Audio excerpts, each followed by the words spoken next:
Hey everyone, this is Dustin Mooney with TechX Cyber. Today I'm going to be chatting about a topic called We're All in This Together. TechX Cyber is a cybersecurity consulting firm. We also do digital forensic investigations, specialize in ransomware and business email compromise. I do these talks. I enjoy the comments and feedback that I'm getting. If you are listening, check out below, hit the subscribe button. I'm trying to get some more subscribers, so thank you for checking in and appreciate you being here. Hopefully you enjoy this topic and conversation today.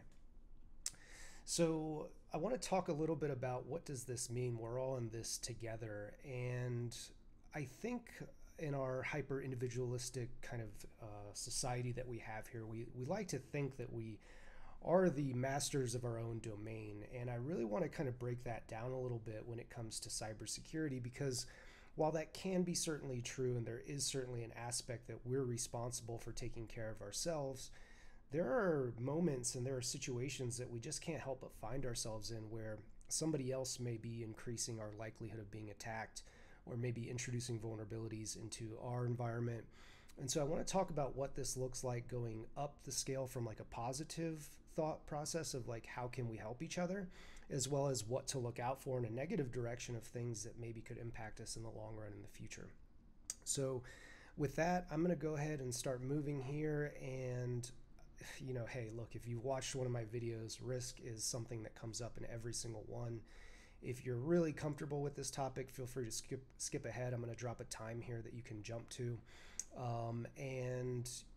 I think the other thing that I want to mention here is that I've been seeing risk, let's just say beat up a little bit on LinkedIn recently. I've seen people talking about this formula, and specifically this formula that I have listed here is very simplified. It is not by any means comprehensive and necessarily enough to completely understand risk and how to make decisions based off of it. But for the purposes of this presentation and what we're trying to convey here, this is enough. So just understand that risk goes a lot deeper than just these two variables. But let me help you understand these.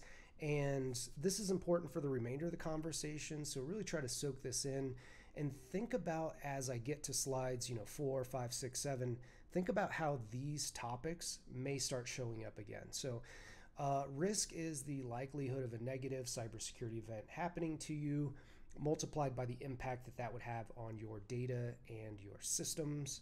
Once we understand how that impacts the data and the systems, we can then kind of extrapolate what does that mean to our business overall. But we have to start with the data and the systems first.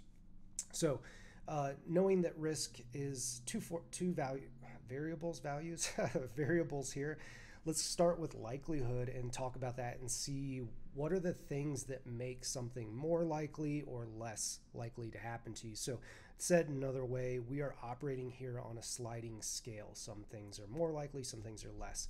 And really these start blending into each other. So let's start with the concept of vulnerabilities here. Now, these can be technical vulnerabilities. These can be problems or weaknesses inside of software, inside of hardware components, inside of design systems. There's also some softer sides here to vulnerabilities like people and their ability to detect when something is going wrong through like a phishing email. So these weaknesses can show up in a lot of different places, but at the most basic level, it's a weakness. And so vulnerabilities as likelihood is also on a sliding scale. When you go to some of these vulnerability databases that are managed, you can go and take a look, and they're going to get a score from 1 to 10. 10 being the highest, 1 being the lowest. So not all vulnerabilities are the same. So we need to be able to quantify these and understand what makes a vulnerability more severe or less. So the first thing that is going to influence the severity of a vulnerability is really how easy it is to discover. If I have exposed a S3 storage bucket to the internet, it's discoverable, it's findable. Hackers can go look at it and then target it. If I have it segregated properly and it's inside of my internal network that is not publicly exposed, it can be a bit harder to find. So you can see that if something is easy to find and then attack, it's going to increase the severity of the vulnerability. Once hackers have found these things, they try to attack them. This is called an exploit.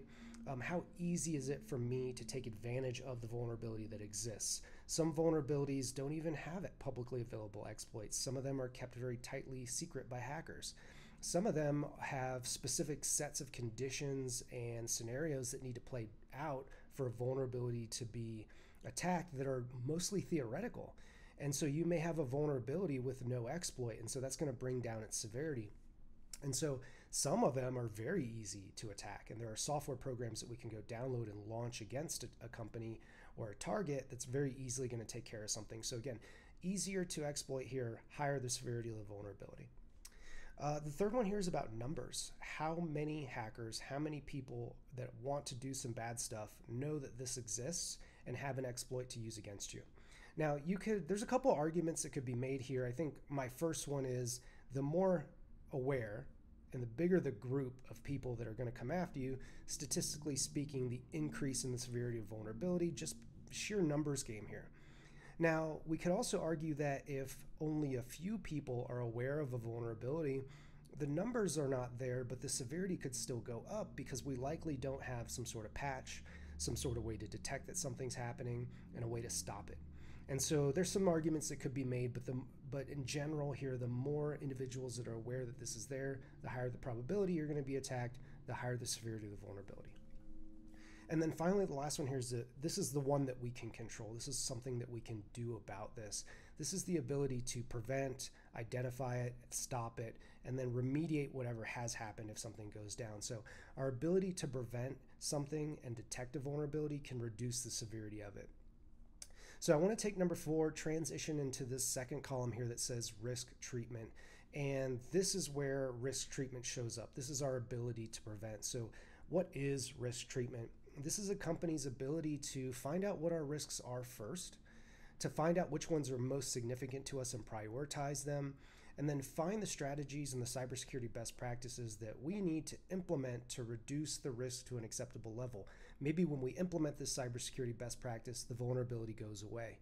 Or maybe we make it harder to discover, or we make it harder to exploit. And so we can work on things to reduce the severity of these vulnerabilities. And then again, see how these are all bleeding together. This last one here on this third column is recursive cybersecurity. This is risk treatment over and over and over again. If we do risk treatment one time and stop, we can reduce the likelihood of something happening. But cybersecurity is an ongoing practice. It's not something that you ever complete. It's not something that you ever finish. You can get to a comfortable place where you accept risk because you've done everything that you do. But in 6 months, there may be new vulnerabilities. You may have new software that you need to assess. And so we have to continuously do these things over and over again to ultimately reduce the likelihood of something happening to us. So let's jump over here to the impact side. And I want to talk about these again. This could go way deeper. But when we think about impact, we think about impact to the data and systems. And so how do we really measure that? We use something called the CIA triad. This is these 3 columns here: confidentiality, integrity, and availability. So if confidentiality is our concern here, this is that we want to keep information secret. This may be sensitive data that we don't want the whole world to know about. And so when we have breaches of confidentiality, we start seeing impacts happen to that data and the systems, which may have impacts to our business ultimately. The next one is integrity, and this is trusting that information systems and data are exactly as we expect them to be. If they've been changed or modified, or we have some sort of process that runs to perform a calculation that's been modified by a hacker and we get bad data, the integrity of that process, the integrity of that system, and the data at the end of the day has now been degraded. If we get bad data and we rely on that to do a business function every day, we can see how the business is going to start being impacted. That's how we start connecting these dots. And then the last one is availability. This is the ability to get to the data, to get to the systems on a consistent basis without interruption. Again, if we can't get into our email because something has happened and the system is down, how does that impact the business ultimately? And quite frankly, there's a lot of other impacts that can show up, but for the purpose of the risk formula, this is the most basic and foundational place for us to start. We can really garner about 80% of what the impacts would be, basically just using the CIA triad. All right, so moving on. Now we're going to get into the juiciness of the presentation here and the points that I'm trying to make. So we're all in this together. Again, we just went over risk here. We had likelihood on one side, we have impact on the other. Let's keep going with that. Instead of risk, let's just replace it with we're all in this together. So what does it look like on the likelihood side over here? So let's break this down. We'll start with third-party partnerships. So if we have somebody who we are trusting to work with us, if we have somebody that provides a service, maybe a piece of software, a utility, something that we're using to run our business, we are inheriting the risk of that partner providing us a service. And if they haven't performed risk treatment, if they haven't done recursive cybersecurity, we can see how the likelihood of this relationship can make the likelihood of something bad happening to us. This again goes into the second point here, which is third-party partners and that have access to our information systems. Again, if this person or this company has not done their due diligence and they have not implemented cybersecurity best practices, we are taking in the fact that their neglect is going to be transferred into our information system. If you have a vendor that's managing a product for you and this person is new and they've never had cybersecurity awareness training, they click on something that allows a hacker to access their credentials who is now in your information system. So this is how we're taking in the likelihood, and it's increasing in severity. Third-party data sharing, I see this in companies that are developing software that's using user data or company data. If we have some sort of application that we're sharing with somebody or somebody is inside of our system and they're accessing our database, again, we're inheriting their own likelihood responsibilities. And again, if they haven't done anything to reduce that likelihood, that's being introduced into our data, and we need to worry about that as well. Other things that can increase the likelihood of being in this together is abuse trust relationships. As you work with a vendor, there is a level of trust that gets established. And by the way, trust is the expected behavior or outcome of an individual or company. We trust that they're going to be stewards of our sensitive data. And if they're attacked or compromised, or we are tricked because they're attacked or compromised based off that trust relationship, it's quickly increasing the likelihood of something happening to us because of that relationship. The last one here is segregation of duties, and I'm going to talk about this more probably in a different presentation, and it's going to show up here at the end of this one, but this is about basically giving all our trust or putting all our responsibility on somebody to manage our likelihood. So this shows up a lot in smaller and medium-sized businesses where an information technology team or even third-party resource is managing the technology, setting up desktop environments, managing networking, any sort of cloud access that they're using.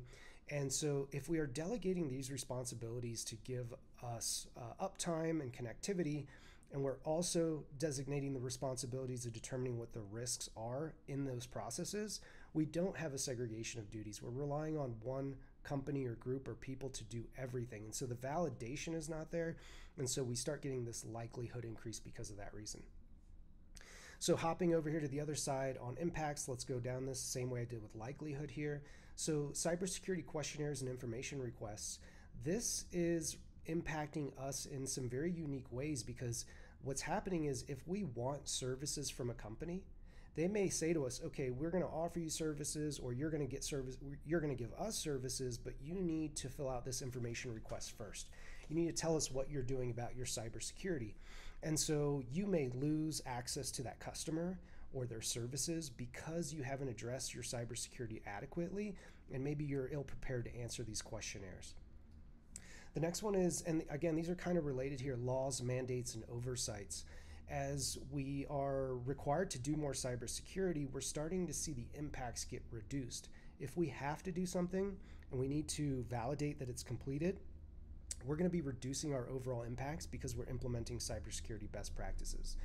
The other side of this is if we have a law or a mandate that we're ignoring and we're not addressing, the impacts when something goes wrong can quickly start going through the roof.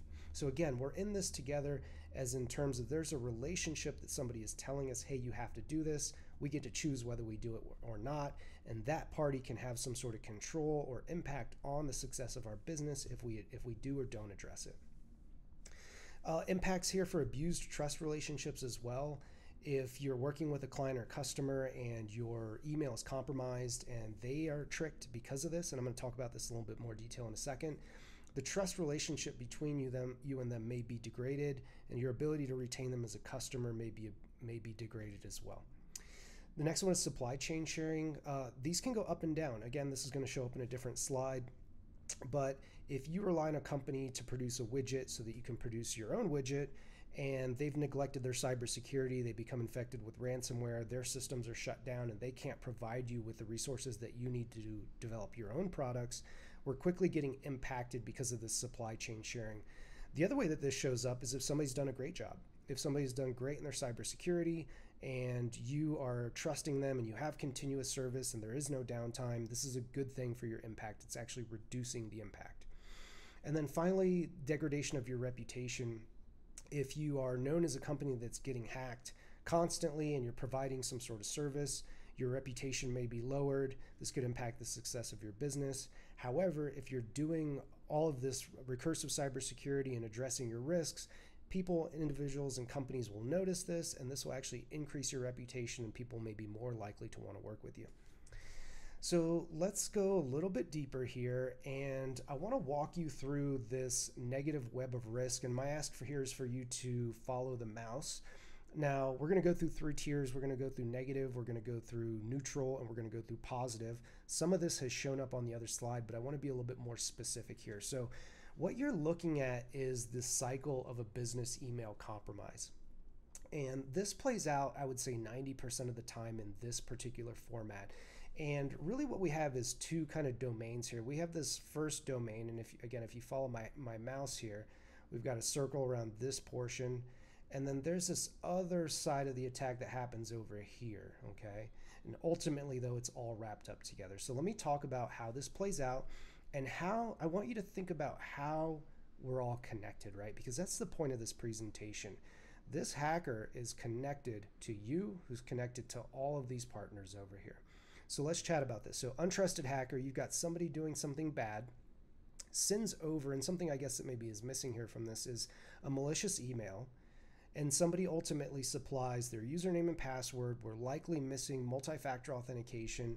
The hacker logs into the infrastructure using Outlook web access or whatever web-based access you have, likely from a foreign country, and then compromises that particular email. Okay, and so stay here with me in this particular circle. So we're going to start here. So once that happens, what does the hacker do? They start performing man-in-the-middle attacks on conversations about financial transactions. So the hacker wants to have somebody in accounting, finance, who pays bills. This is the gold for the hacker. This is what they're looking for. And so if they don't have somebody that's in that department, they may use this trusted email to kind of perform this function, but internally. And I'm going to explain what that means. So if they want somebody in finance, they may use this trusted email domain to email a different internal employee and try to get their credentials. Once they have that, then they do this man-in-the-middle attack. So what does this look like? Hey, Sally, this is Bob. I need you to pay this invoice. Please do it immediately. The hacker will jump in here and say, hey, Sally, actually I sent you the wrong routing number. This is the routing number and the account number that you need to send the information and the financial transaction to. Sally trusts Bob, comes from Bob's email.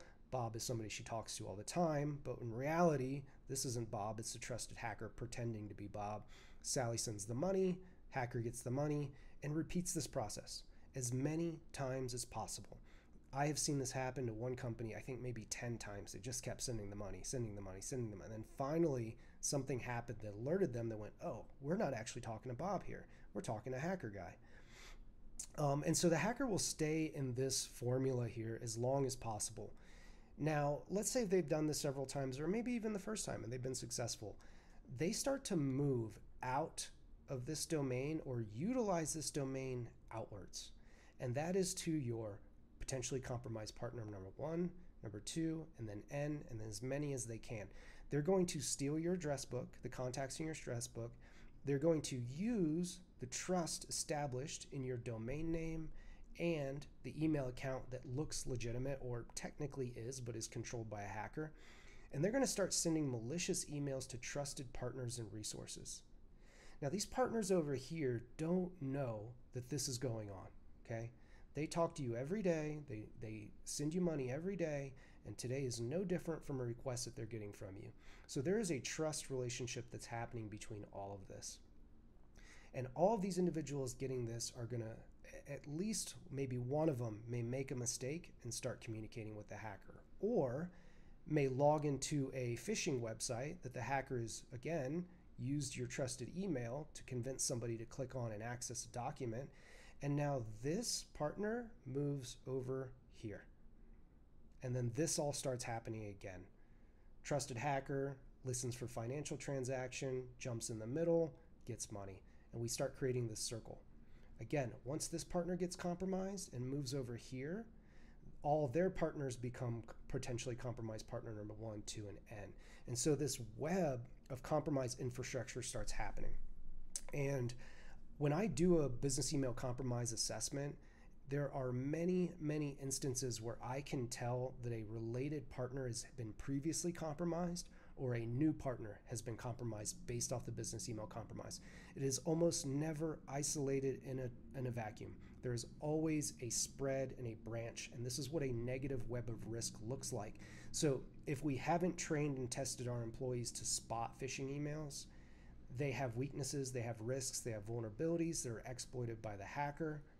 These continue to get exploited up and down these chains of connection to your business partners and anybody that you're emailing. So this is what a negative web of risk looks like. And by the way, this is just one example of something bad that can happen. This negative web of risk shows up in many different flavors and scenarios. So this is just one of the most common ones that shows up. So let's go over here to the neutral web of risk. These are scenarios where I would argue that neither something good nor bad can come out of it, or the amount of good things that happen and the amount of bad things tend to cancel each other out. So this puts us in a neutral position. So talk about supply chain risks here. Again, if you have somebody who is doing cybersecurity best practices, who's really hitting the nail on the head, we are inheriting that from them, and we can trust that they are going to be a really reliable source.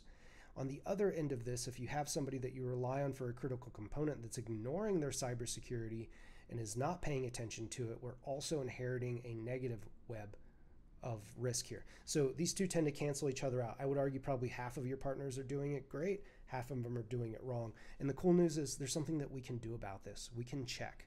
I'm going to talk about that in a little bit. The next one is transferring your risk. Again, kind of a neutral scenario here. Positive when you're using trusted big names. If you have Google Workspaces, if you're using Microsoft Cloud Desktop as a Service, right? These are companies that we can typically trust that are going to be providing us reliable services. And so we're transferring them to manage some of our risk and IT infrastructure that has risk inherently inside of it. Again, we can kind of go neutral or positive depending on who we're using, and these tend to cancel each other out. So very similar kind of concept here. And then this third one is really a validated trust of a third-party risk. So if we've asked somebody, hey, what are you doing about your cybersecurity? Now, we can validate that they're doing something on paper. Did we actually look at the system? Did we actually look at what they've offered to us and gone, yep, that's great. Okay, I've validated even further. So there's really this like line that we can bump up against. And so to me, this is neutral because it's a good exercise to go through. But at the end of the day, there's still a little bit of potentially unrecognized risks. So for me, this shows up in the middle as well. So let's look at this last one, which is the positive web of risk. So this is all of the activities and requirements and community and information sharing that we're using that are ultimately going to positively impact us, that are ultimately going to reduce our overall risk exposure. So I talked about cybersecurity questionnaires and information requests. We see this happening specifically in the insurance industry. If you're purchasing a cyber liability insurance policy, you may get an information request from the vendor saying, tell us how you're doing your cybersecurity. If you want to work with a partner or purchase a service from them or offer a service to them, they may also be asking you the same thing. So there's almost this peer pressure that's saying, hey, I'm willing to work with you, but you need to tell me what you're doing. Again, this is a little bit neutral for me. These are not perfect assessments. There can be some shadiness that goes on. There can be some really great work that goes on. So for me, this tends to be a little bit neutral, but at the end of the day, we're heading in a positive direction. I talked about cyber liability insurance. This is a transfer of risk. This is a, let me clarify here. This is a financial transfer of risk.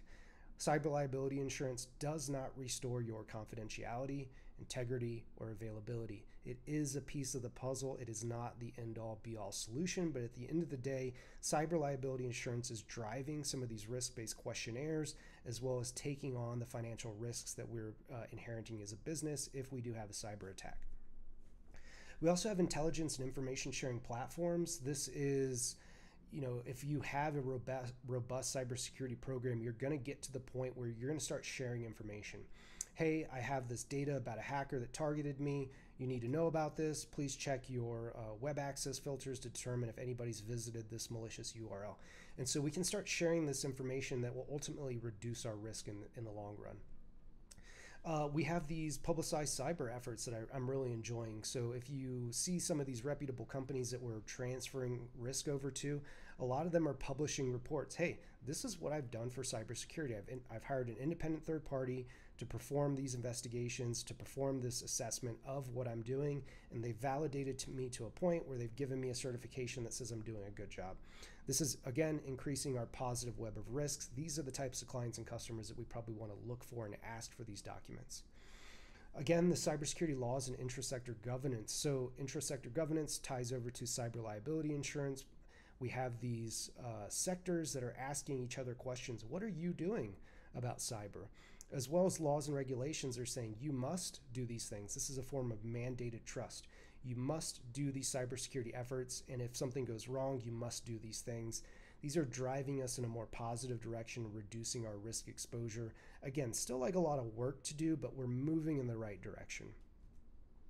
So I want to talk about what are, and maybe this is a little bit on the edge of the web of risk, but what are some of the things that I've seen in the industry that I've noticed that are increasing our risk as a business? And so if you catch yourself in any of these scenarios and you go, ooh, that sounds familiar, I would challenge you to kind of rethink how you're addressing these. So the first one here is risk transfer and ignored responsibility. So what does that mean?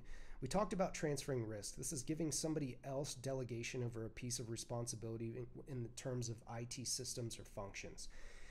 Now, we could also transfer our risk to a third independent party like a managed service provider, an IT provider, or we could transfer the risk responsibility of identifying and reducing our risks to, again, a third-party cybersecurity company. So we're sending somebody else a responsibility. These people are typically providing a service to us that at the end of the day, we are still responsible for addressing. So what do I mean by that? Here's an example. Let's say you've hired a cybersecurity company to do some vulnerability scanning for you. Scan your network, they find high severity vulnerabilities, they sit you down and say, hey, here's a report of what I found. Here's what you need to do to go fix it. If that report never gets to whoever is entrusted with your IT tasks, and those vulnerabilities sit there, we've accomplished 90% of what we wanted to do, but because we've ignored that 10%, the risk goes up because those vulnerabilities continue to sit there longer and longer and longer. And so there is ultimately this point where we need to take responsibility of what we need to do. There will always be this point. It can never fully be on somebody else. And if we ignore it, then we increase the risk. The next one is blind trust. This is basically just picking any vendor and saying, okay, go ahead, take care of me. I see this a lot in smaller and medium-sized companies that are working to manage their cybersecurity risks, and what they often do is delegate it to an internal staff member or employee. And a lot of times they say, well, okay, you know a little bit about IT, work with this third-party provider to do a risk assessment. And this individual is often lacking in cyber knowledge. They might have some IT background, but this blind trust and just not checking who are we delegating these tasks to is something that I see greatly increasing risk in most businesses. And the third one here is fear-based decision-making.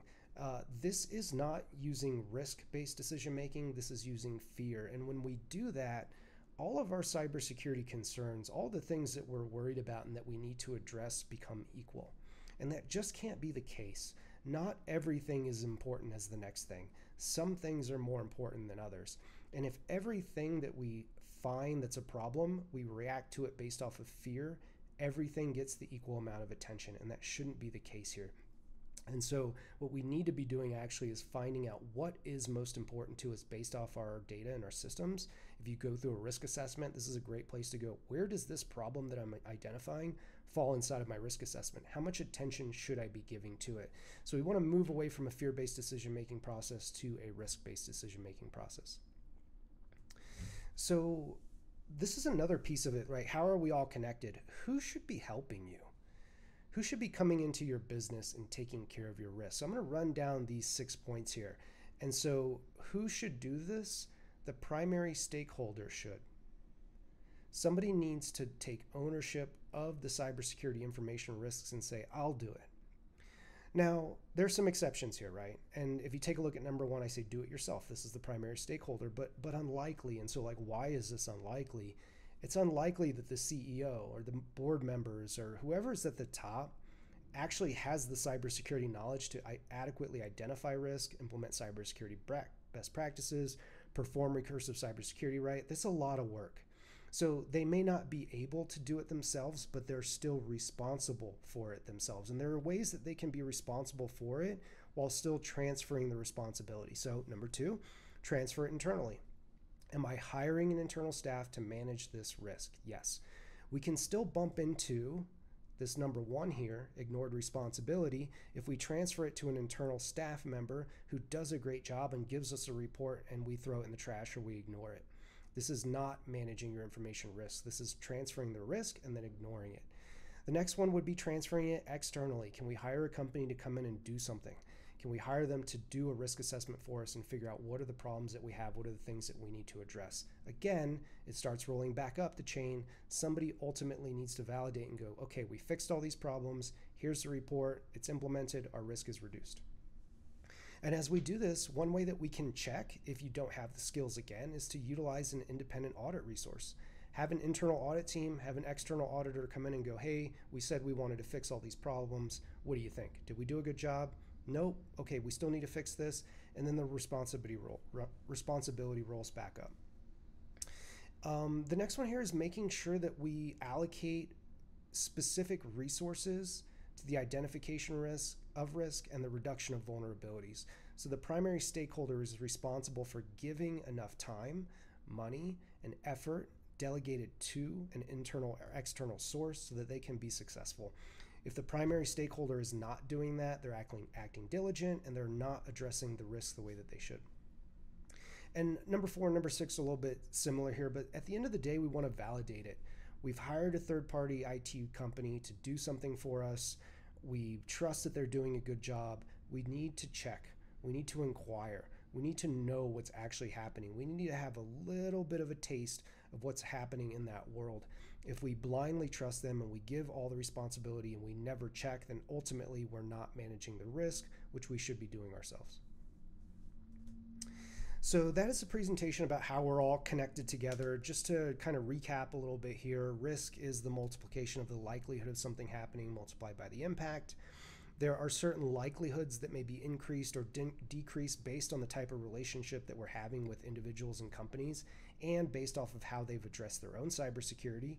So one good question to ask yourself is, what are the impacts that I'm introducing to my business partners and associates based off how I've addressed my cybersecurity? So likelihoods and impacts on both sides there as well. We talked about the neutral, the positive, and the negative web of trust. We are all connected. If we drop the ball in one place, it can show up at a different company. And if we do a great job, they may be inheriting some of our protections as well. And then some of the mistakes that we see internally. What are some of the things that we do as risk-based decision makers, as leaders, that we're making mistakes on, that we're trusting these people and realizing that we're all in this together. And if we don't check and validate each other, then we could have some problems. So that's the presentation. Thank you very much for listening. If you want to reach out to me, you can reach me at Dustin@TechXCyber. Please go to my YouTube channel. You're probably here already. Hit the subscribe button and follow for more video content. Thanks a lot. Take care.